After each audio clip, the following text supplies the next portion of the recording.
ಆತ್ಮೀಯ ವಿದ್ಯಾರ್ಥಿಗಳೇ, ಇಂದಿನ ತರಗತಿಗೆ ನಿಮಗೆಲ್ಲರಿಗೂ ಸ್ವಾಗತ. ನಿಮ್ಮೊಂದಿಗೆ ಹಂಚಿಕೊಳ್ಳಲಿರುವ ಪಾಠ ಪಾಶ್ಚಾತ್ಯ ಧರ್ಮಗಳು, ಇತಿಹಾಸ ಪಾಠ, 9ನೇ ತರಗತಿ.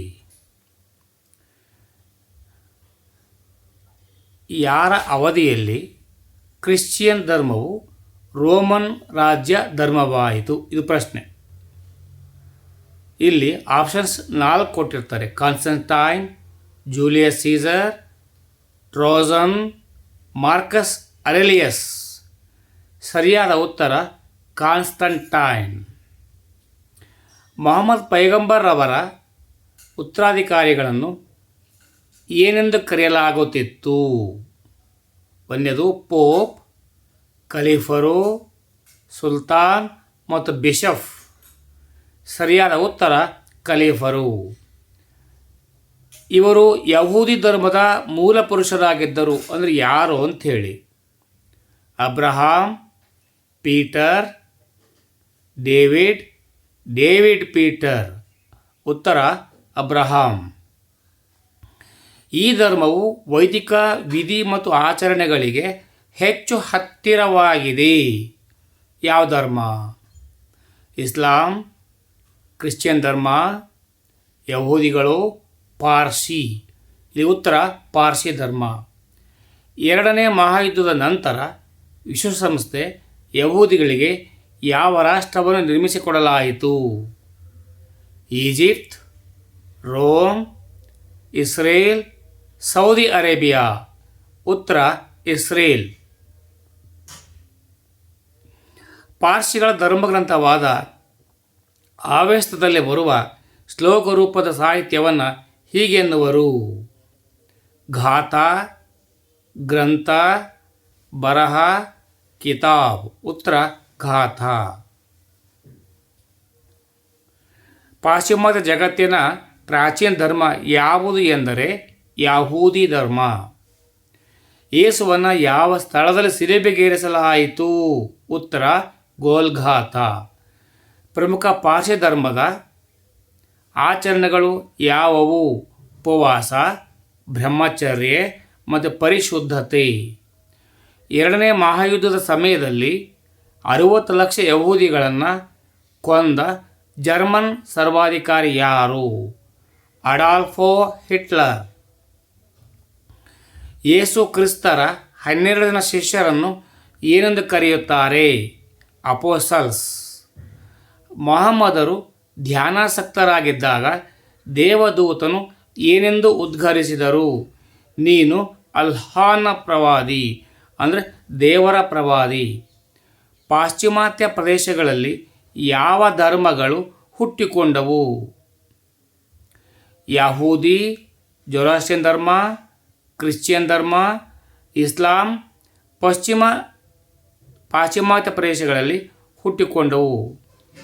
ಪಾಶ್ಚಿಮಾತ್ಯ ಧರ್ಮಗಳಲ್ಲಿ ಗುರುತಿಸಬಹುದಾದ ಸಾಮಾನ್ಯ ಅಂಶಗಳು ಯಾವುವು? ಒಬ್ಬ ದೇವರಲ್ಲಿ ನಂಬಿಕೆ, ದೇವರ ಸಂದೇಶಗಳು ದೇವದೂತನ ಮೂಲಕ ವ್ಯಕ್ತವಾಗುವುದು ಎಂಬುದು ಅವರ ನಂಬಿಕೆ, ಪ್ರವಾದಿಯ ಚಿಂತನೆಗಳನ್ನು ಸಂಕಲಿಸಿದ ಪವಿತ್ರ ಗ್ರಂಥವಾದ ಅನುಸರಣೆ, ಅದರಲ್ಲಿ ನಿರ್ದಿಷ್ಟ ವಿಧಿ ನಿಷೇಧಗಳ ಪಾಲನೆ, ನಿರ್ದಿಷ್ಟ ಸ್ಥಳದಲ್ಲಿ ಸಾಮೂಹಿಕ ಪ್ರಾರ್ಥನೆ. ಕ್ರಿಶ್ಚಿಯನ್ ಧರ್ಮ ಹೇಗೆ ಪ್ರಸಾರವಾಯಿತು?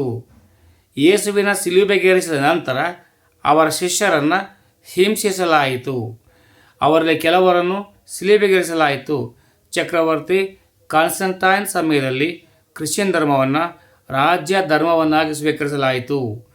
ಇಂದು ಕ್ರಿಶ್ಚಿಯನ್ ಚರ್ಚ್ಗಳು ಪ್ರಪಂಚದಾದ್ಯಂತ ಕಂಡುಬರುತ್ತವೆ ಮತ್ತು ಹೆಚ್ಚಿನ ಸಂಖ್ಯೆಯ ಅನುಯಾಯಿಗಳನ್ನು ಹೊಂದಿವೆ. ಇಸ್ಲಾಂ ಧರ್ಮದ 5 ಪ್ರಮುಖ ಆಚರಣೆಗಳು ಯಾವುವು? ಕಲೀಮಾ, ಅಲ್ಲಾಹನಲ್ಲಿ ಮಾತ್ರ ನಂಬಿಕೆ, ಮೊಹಮ್ಮದ್ ಅವರ ಪ್ರವಾದಿ. ನಮಾಜ್, ದಿನಕ್ಕೆ 5 ಬಾರಿ ಅಲ್ಲಾಹನ ಕುರಿತು ಪ್ರಾರ್ಥನೆ ಮಾಡುವುದು.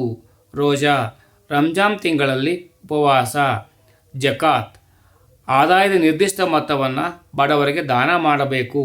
ಹಜ್, ಜೀವಿತದ ಅವಧಿಯಲ್ಲಿ ಒಮ್ಮೆ ಮೆಕ್ಕಾ ಯಾತ್ರೆ ಮಾಡಬೇಕು.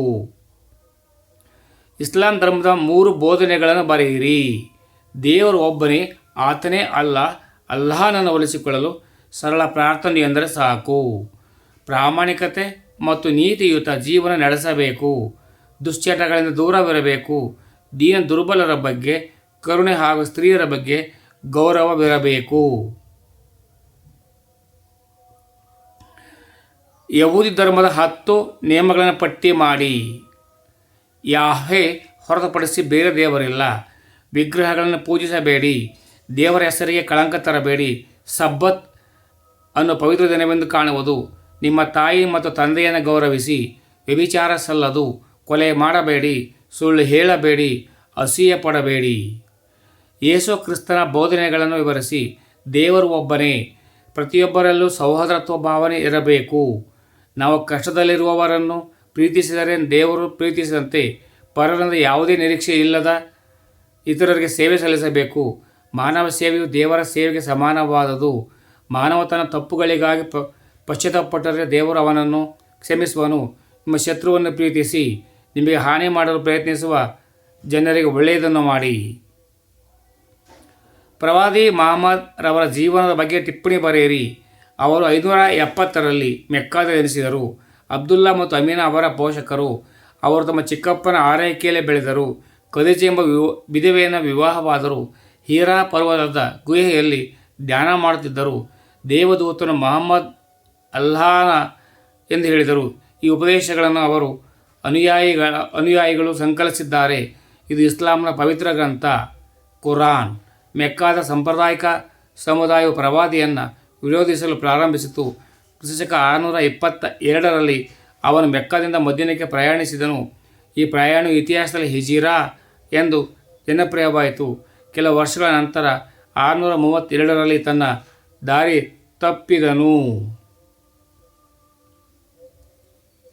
ಮುಂದಿನ ಭಾಗವನ್ನು ಮುಂದಿನ ಸಂಚಿಕೆಯಲ್ಲಿ ನೀಡುತ್ತೇನೆ.